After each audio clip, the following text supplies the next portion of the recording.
Hello everyone and welcome to the first episode of Exploring Harmony Series 1. With this being the first episode of the series, I want to briefly share what the goal of it is. This will not be a course of harmony that will teach you from the ground up, it is simply an exploration of harmony. I will briefly discuss the technical aspects of harmonic content, but I will not be teaching rudimentary elements such as how to build the chords we're discussing, or why a particular chord is being assigned a standard Roman numeral, etc. There are other videos for this type of thing, and we'll simply run the clock going over every detail. For more advanced or lesser known theories, I will generally provide more of an explanation just so that you can better understand what we're doing. But please do not let this discourage you from engaging with the content, because this series is really more about asking questions and seeing how we can morph harmony through exploration.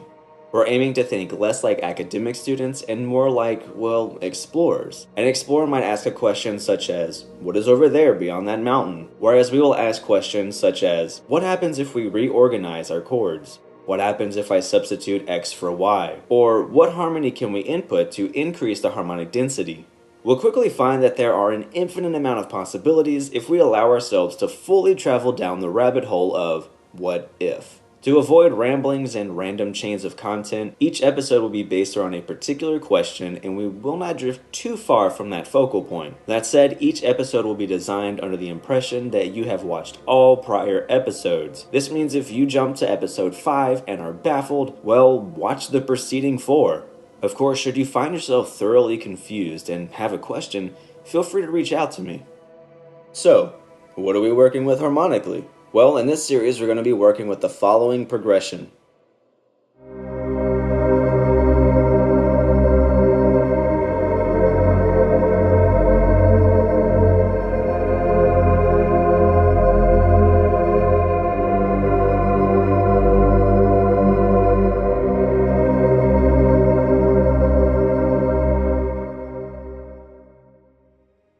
Our goal is to take these 4 chords and make numerous progressions that are spawned by logical inquisition, or in other words, avoid randomly throwing chords in and just winging it. There is certainly nothing wrong with that approach because it is spontaneous, but that is not our focus here. Of course, before we begin making changes, we must first determine what it is that we have before us. Assuming the key to be C minor, we have 3 simply defined chords, C minor being 1, F minor 4, and G7 a 5-7. Bear in mind that both G7 and G major work, so there will be times where G major appears rather than G7. The diminished chord, however, is quite peculiar, especially if you're only familiar with leading tone functioning diminished chords. You would most likely expect F sharp diminished 7 to resolve upward to G, yet here it descends into F minor. What gives? Well, unlike the leading tone diminished chords, this is an example of a common tone diminished chord. It is called so because it contains no leading tone, but does contain common tones shared with the chord that follows. In this case, that would be the note C, the diminished and perfect fifth of F sharp diminished 7 and F minor, respectively. When labeling the common tone diminished 7 chord, there are 2 primary ways that I want to bring up. The first is that we can use a shorthand for the chord, and the second is that we can use Roman numerals built on the scale degree that the diminished chord is occurring. We're going to be using the shorthand in this series, but there will be supplemental materials containing the Roman numerals based on scale degrees. All in all, we currently have a 1, common tone diminished 7, 4, and 5-7. So, what are we going to do with it? Well, in this episode, we're going to explore the arrangement of the chords. There is a plethora of possibilities, especially when we consider inversions and the inharmonic spellings of F sharp diminished 7, and in an effort to save time, I have selected only a set of examples that I believe will get you rolling, but of course, you are highly encouraged to take matters into your own hands and try even more arrangements. Before we look at the first example, I do want to mention that I set 3 basic parameters that I adhere to within this episode, but again, don't feel that you must do the same. The parameters are as follows. All examples are 4 measures in length with a final resolution on measure 5. No additional chords can be added, but inversions and inharmonic spellings are acceptable. No example may omit any of the 4 chords provided by our initial progression. Alright, so let's get rolling into some variations. As mentioned prior, the diminished 7th chord is most commonly heard with a leading tone function. Is that a possibility within this progression? By placing G7 after F sharp diminished 7, we'll have a leading tone diminished 7th chord. We can achieve this by simply swapping F sharp diminished 7 and F minor. By doing so, F sharp diminished 7 becomes a 7 diminished 7 of 5. So, how does this change the character of the sound? Well, let's listen and find out.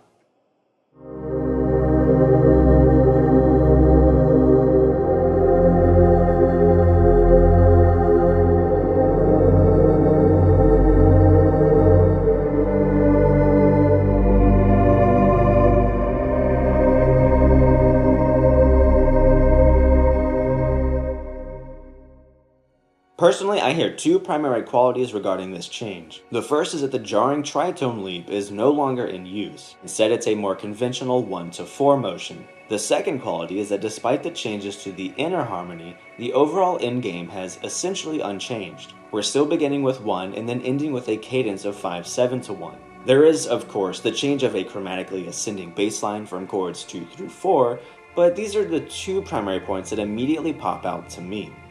My next thought is, okay, well, if the endgame is not changed, is there a way to maintain the leading tone diminished seventh while also changing the final resolution? One way we can do this is to return F sharp diminished 7 to the second measure, followed by G7 in the third and F minor in the fourth. This returns the leaping tritone between C and F sharp, but if you'd like to avoid such a leap in the bass, then utilize an inversion such as F sharp diminished 7 over C. I did not do such a thing, but you're more than welcome to. Instead, I did this.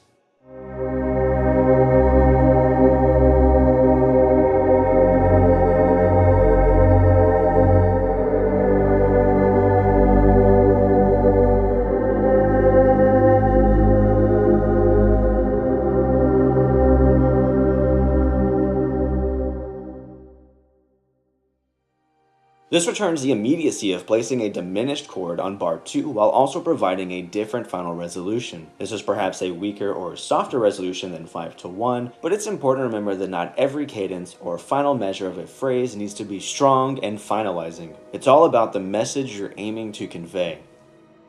After doing this progression, I then thought, well, what happens if we swap the inner harmony again and retain the outer harmony? Well, the common tone diminished seventh returns with F sharp following G, but our endgame is again retained.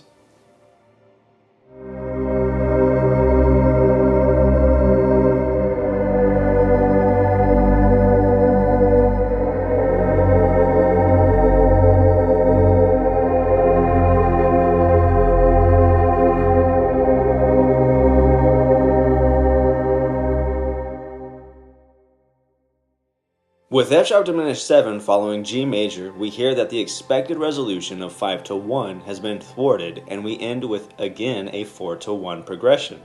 It is worth mentioning that despite 5 not resolving to 1, we can still maintain the leading tone resolution of B to C, since it is the diminished fifth of F sharp diminished 7. Speaking of resolving to 1, what happens if we force F sharp diminished 7 to resolve to C minor? Well, we wouldn't have a leading tone diminished seventh since it is not inharmonic to B diminished 7, which means we would have another instance of the common tone diminished seventh. This time, however, we have two common tones, C and E flat, the diminished fifth and seventh of F sharp diminished 7 and the root and minor third of C minor. This makes for a much weaker resolution due to the amount of common tones, especially considering one of them is the root itself. But how about we hear it before we make assumptions?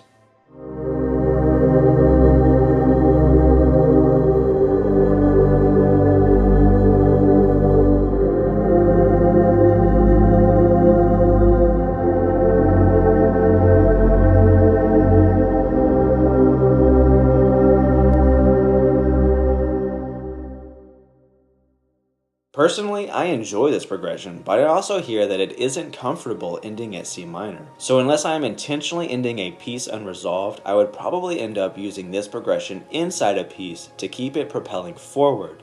Again, we have that leaping tritone, but is there a way to avoid it? Well, one thought is that F sharp wants to resolve upward to G, correct? Well, C minor has a G as its fifth, so why not place it in second inversion so we can create a smoother transition?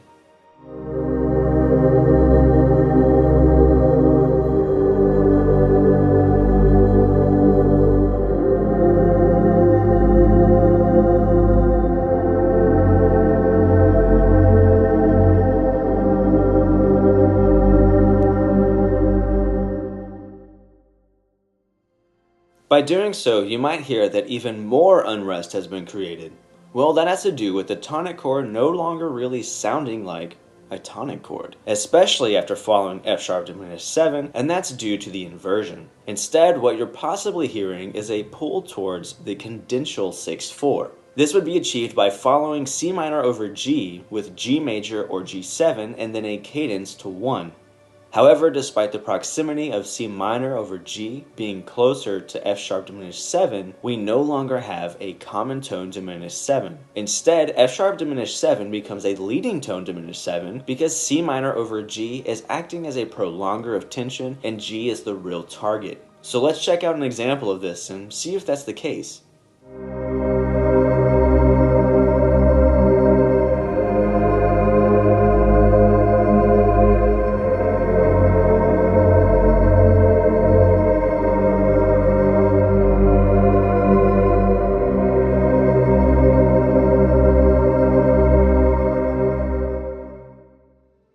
For me, this is a very rewarding resolution. We hear the bass chromatically enclosing the note G, but rather than be indulged, we're tantalized even further with a cadential 6/4. This is some really exciting stuff in my opinion and can assist your development of tension within a piece. But at this point, we have essentially placed the diminished 7th chord next to all of the 3 candidates, and since arranging the 3 others doesn't provide an extraordinarily large amount of variation, we're going to begin bringing this episode to a close. That said, I do want to provide one more example, and again, I certainly encourage you to find your own variations using the parameters or perhaps setting your own.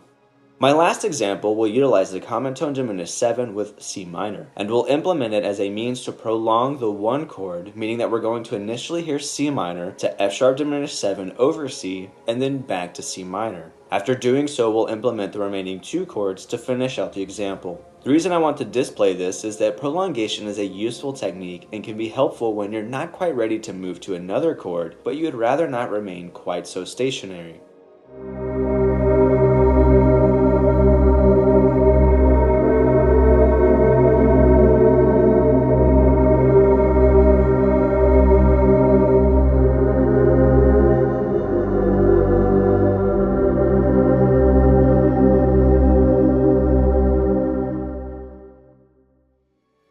So as you just heard, I initially prolonged C minor with F sharp diminished 7 over C, but the next time I went to F minor over C to change the voices up, and then we ended with a 5/7 to 1 cadence.